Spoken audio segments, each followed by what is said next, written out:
बिस्मिल्लाहिर्रहमानिर्रहीम अस्सलामु अलैकुम वरहमतुल्लाहि वबरकातुहू। Dear students, this is Syed Mudassir और आज के इस वीडियो लेक्चर में हम डिस्कस करने जा रहे हैं क्लास 11 के मैथ की एक्सरसाइज नंबर 1.2 के क्वेश्चन नंबर 5 को एंड क्वेश्चन नंबर 6 को। जो रिमेनिंग 7, 8 और जो 4 इससे पिछले रह गया है वो इंशाल्लाह हम इकट्ठा डिस्कस करेंगे, क्योंकि ये डोमेन और रेंज से रिलेटेड है। तो मैं इस पर कंप्लीट एक्सप्लेनेटरी वीडियो लेक्चर बनाऊंगा, तो उससे आपको इंशाल्लाह अच्छे से समझ आ जाएगा।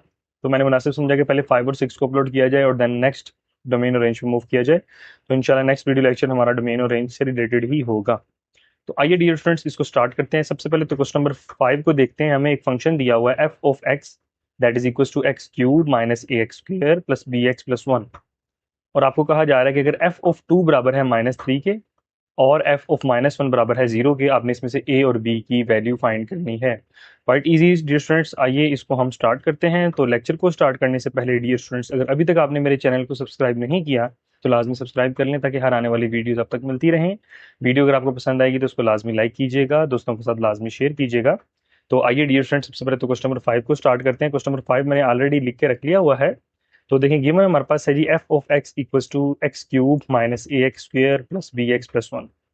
एफ ऑफ 2 दिया जा रहा है -3 और एफ ऑफ -1 दिया जा रहा है 0। और आपने इसमें से ए और बी की वैल्यू फाइंड करनी है। आइए इसको स्टार्ट करते हैं डियर स्टूडेंट्स। सबसे पहली चीज, फंक्शन हमारे पास क्या है? फंक्शन है x cube minus a x square plus b x plus 1।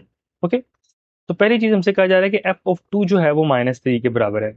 इसका मतलब उसने कहा है कि अगर इसमें हम x इज इक्वल टू 2 को पुट करते हैं तो आंसर -3 आएगा। हम लेट के चेक कर लेते हैं। Put x is equal to 2। ठीक है, जब मैं इसमें x is equal to 2 put करूंगा तभी जाके ये एफ ऑफ 2 बनेगा ना। तो देखें, एफ ऑफ 2 बन गया ना। बनेगा 2 का क्यूब, x की जगह पे आप 2 पुट कर दें, 2 का square plus b into 2 plus 1। 2 का cube will be equals to 8, 2 का square equals to 4, 4 multiply a 4a हो जाएगा, प्लस 2b प्लस 1। ओके, सो आप इसको तरतीब देके लिख लें। F of 2 is equals to -4a plus 2b, 8 plus 1 will be equals to 9। तो यहाँ पे उसने डियर स्टूडेंट में कंडीशन दी हुई है कि एफ ऑफ 2 जो है वो -3 के बराबर है।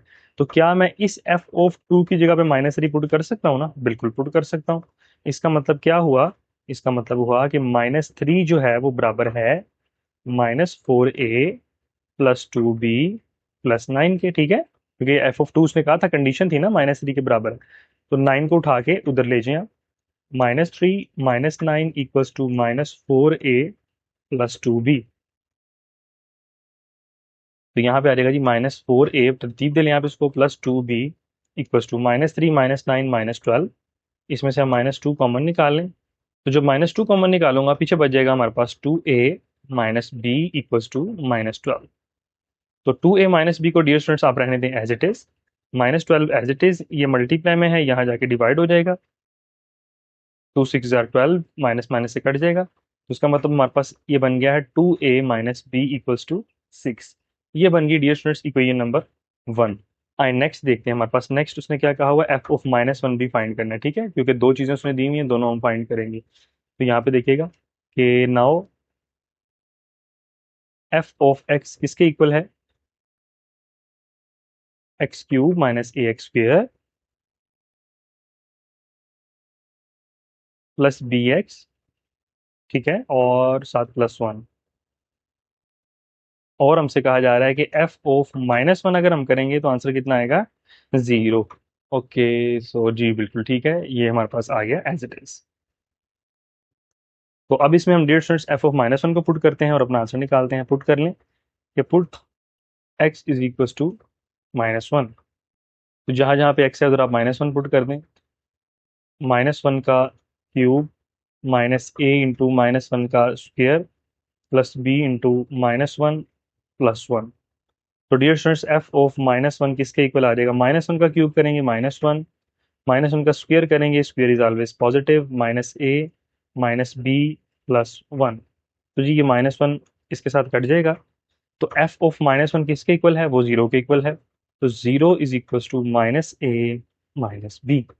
माइनस कॉमन निकालूंगा तो ये बन जाएगा -a plus b equals to 0। तो इसका मतलब इसको ऐसे भी लिख सकते हैं कि a प्लस बी जो है डियर स्टूडेंट्स वो 0 के बराबर है। ये इक्वेशन नंबर 2 बन गई, ठीक है। तो अब इनमें से a और b की वैल्यू निकालने के लिए डियर स्टूडेंट्स आप a और b को हमने फाइंड करना है। इसमें से आप इक्वेशन नंबर 1 और इक्वेशन नंबर 2 का आपस में ऐड कर दीजिए। Adding 1 and 2। तो इक्वेशन नंबर 1 हमारे पास क्या है, वो है 2a minus b is equal to 6। और इक्वेशन नंबर 2 क्या है, a plus b is equal to 0।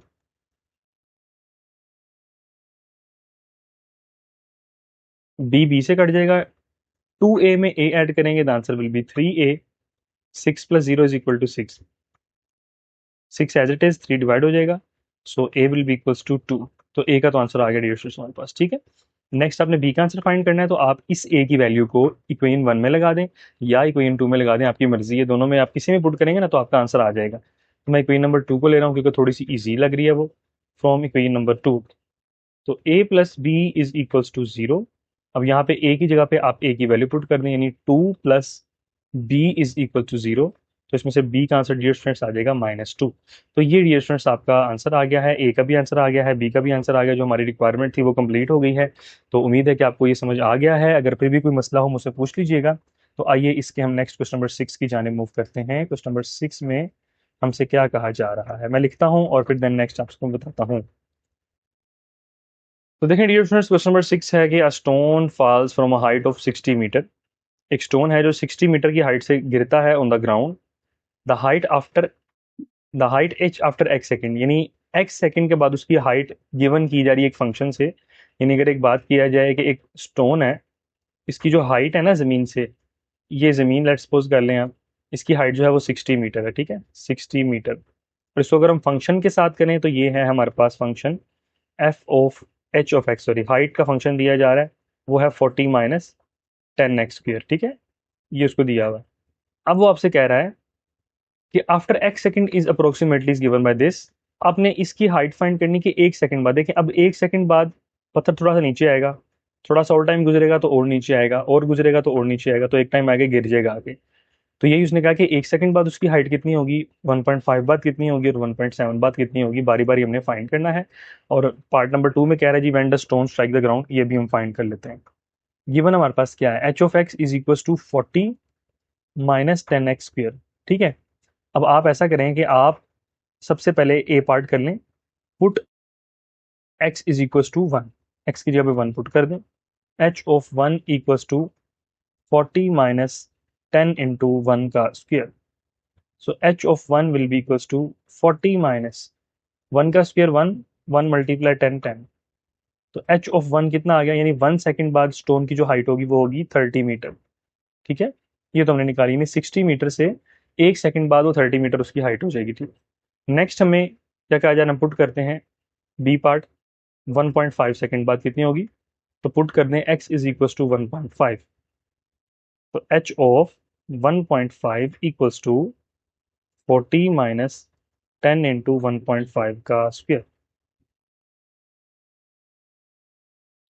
1.5 का स्क्वायर 2.25, और 40 as it is, minus 10 multiply by 2.25, ये हमारे पास बन जाएगा 22.5। आप कैलकुलेटर से करके देख लीजिएगा क्योंकि इजी सी कैलकुलेशन है, इसको वैसे ही कर लेंगे 22.5।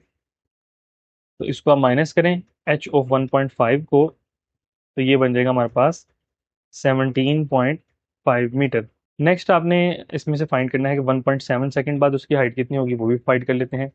Now put x is equal to 1.7, तो ये बन जाएगा h of 1.7 is equal to 40 minus 10 into 1.7 का स्क्वायर। तो आइए इसको भी हम सॉल्व कर लेते हैं। h ऑफ 1.7, 40 माइनस 10 इंटू 1.7 का स्क्वायर 2.89। तो h of 1.7 is equal to 40 minus 28.9। तो 40 में से 28.9 को माइनस करेंगे तो ये बच्चों आ जाएगा हमारे पास समथिंग, माइनस कर रहा हूँ मैं इसको, तो बन जाएगा 11.1, ठीक है, मीटर। तो ये 11.1 मीटर आ गई 1.7 सेकंड बाद। नेक्स्ट वो कह रहा है कि ये स्टोन ज़मीन पे आके कब गिरेगा, तो गौर करने वाली बात ये है कि ज़मीन पे आके तब गिरेगा जब इसकी हाइट 0 हो जाएगी, ऐसा ही है ना। ये देखें स्टोन है और ये ज़मीन है, ये ज़मीन पे आके तब गिरेगा जब इसकी हाइट जो है वो कितनी हो जाएगी, 0। इसका मतलब अगर एच ऑफ एक्स 0 होता है तब ये ज़मीन पे आके गिरेगा ना। तो वही चीज़ वो आपसे कह रहा है कि if h of x is equal to 0 then stone will strike. लग रहा हूँ।